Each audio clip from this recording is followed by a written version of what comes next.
Hi all, welcome back to my channel. இன்றைக்கி என்ன பார்க்க போகிறோன்னா, கோகோனட்டை வச்சு சூப்பரான ஜெல்லி, புட்டிங், கேக் நீங்கள் எது வேணால் வச்சுக்கலாம். இது எதுக்காக நான் பண்ணன்றதை நான் கடைசியாக சொல்கிறேன். இந்த ரெசிபி எப்படி செய்யுதுன்னு பார்க்கலாம் வாங்க. இதுக்கு நமக்கு நல்லா ஃப்ரெஷ்ஷான கோகோனட் தாங்க தேவைப்படும். நான் ஒரு அரை மூடி கோகோனட் நான் எடுத்திருக்கேன். இந்த தேங்காவை இந்த மாதிரி எடுத்துகிட்டு இதுக்கு பேக் சைடில் இருக்க தோலை எல்லாத்தையுமே இந்த மாதிரி கட் பண்ணிவிடுங்க. கட் பண்ணி தேங்காவை நல்லா வாஷ் பண்ணி ஒரு ஓரமாக வச்சிடலாம். இதுக்கப்புறமா நான் ஒரு மெஷர்மெண்ட் கப்பில் ஒரு கப்பு இந்த மெஷர்மெண்ட்டில் தான் நான் பண்ண போகிறேன். இதில் 1/4 கப் அளவுக்கு கார்ன்ஃப்ளவர் மாவும் அதே 1/4 கப் அளவுக்கு வாட்டரும் எடுத்து நல்லா அந்த கார்ன்ஃப்ளவரை கரைச்சி எடுத்து வச்சுக்கோங்க. இது ஒரு பக்கமாக ஓரமாக இருக்கட்டும். இப்போ நம்ம எடுத்து வச்சுருந்த தேங்காய் இருக்குது இல்லைங்களா, அதை மிக்ஸி ஜாரில் சேர்த்து ஃபஸ்ட்டு நல்லா பல்ஸ் மோடில் அரைச்சி எடுத்துக்கோங்க. அப்போ இந்த மாதிரி துருவல் மாதிரி கிடைக்கும் இல்லைங்களா, அந்த மாதிரி. அதுக்கப்புறமா நம்ம தண்ணி ஊற்றலாம். நம்ம ஒரு கப் எடுத்து வச்சுருக்கோம் இல்லைங்களா, அதே கப்பில் ஒரு கப் அளவுக்கு ஃபஸ்ட்டு தண்ணி விட்டு நல்லா திக்கான தேங்காய் பால் எடுத்து வச்சுக்கலாம். இப்போ ஒரு மிக்ஸி ஜாரில் அரைச்சி எடுத்தாச்சிங்களா, இதை நல்லா வடிகட்டி எடுத்துட்டு மறுபடியும் ஒரு கப் அளவுக்கு தண்ணி விடணும், மறுபடியும் அரைக்கணும். உங்களுக்கு கப்பு மெஷர்மெண்ட்டு உங்களுக்கு தெரியல அப்படின்னா 3 டேபிள் ஸ்பூன் அளவுக்கு கார்ன்ஃப்ளவரை கரைச்சி வச்சுக்கணும் இல்லைங்களா. அதுக்கப்புறமா 1/2 லிட்டர் அளவுக்கு தண்ணி விட்டு தேங்காய் பாலை அரைச்சி வச்சுக்கோங்க.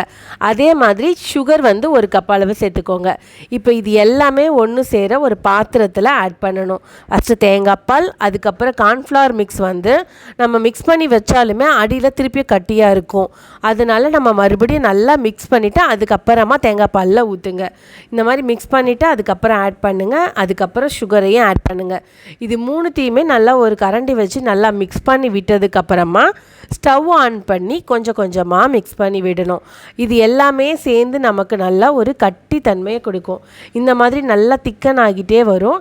நம்ம லோ ஃப்ளேமில் வைக்காமல் மீடியம் ஃப்ளேமில் வச்சா நல்லா ஒரு 5 to 10 மினிட்ஸ்லேயே நல்லா இந்த அளவுக்கு திக்காகிடும். உங்களுக்கு தேங்காவோட ஸ்மெல் ரொம்ப டாமினேட்டிங்காக இருக்குதுன்னு நீங்கள் நினச்சிங்கன்னா ஒரு 2-3 ட்ராப்ஸ் வெனிலா எசன்ஸ் வேணால் நீங்கள் இந்த ஸ்டேஜில் ஆட் பண்ணிக்கலாம். சேர்த்ததுக்கப்புறமா நல்லா ஒரு மிக்ஸ் கொடுங்க. இந்த மாதிரி சேர்த்து ஆட் பண்ணிக்கோங்க. மிக்ஸ் பண்ணதுக்கப்புறமா நல்லா இந்த மாதிரி கொதி கண்ணாடி பதமாக நல்லா வெள்ளையாக கிடைக்கும். நம்ம தேங்காய் தோல் அப்படியே போட்டு கூட நம்ம தேங்காய் பால் எடுக்கலாம். பட் இந்த அளவுக்கு ஒயிட்டாக நமக்கு கிடைக்காது, கொஞ்சம் கலர் சேஞ்சடாக கிடைக்கும். பட் டேஸ்ட்லாம் ஓகே தான். இப்போ நம்மளோட கோகோனட் ஜெல்லி நல்லா குக் ஆகிடுச்சு. இது நல்லா ஆறுனதுக்கப்புறமா எந்த பவுலில் ஊற்ற போகிறீங்களோ அதில் ஆட் பண்ணிவிட்டு ஒரு 2 to 3 ஹவர்ஸ் ஃப்ரிட்ஜில் நல்லா செட் பண்ண விடணும். ஃப்ரீசரில் வைக்க வேணாம், ஃப்ரிட்ஜில் நார்மலாக வச்சா போதும். 2 to 3 ஹவர்ஸ் நல்லா செட் ஆகிடும். இப்போது இது 2 மணி நேரம் ஆயிடுச்சு. நான் இந்த கோகோனட் ஜெல்லி நான் எதுக்காக பண்ணியிருந்தேன்னு பார்த்தீங்கன்னா, என்னோட ஹஸ்பண்ட் பர்த்டேக்காக தான்.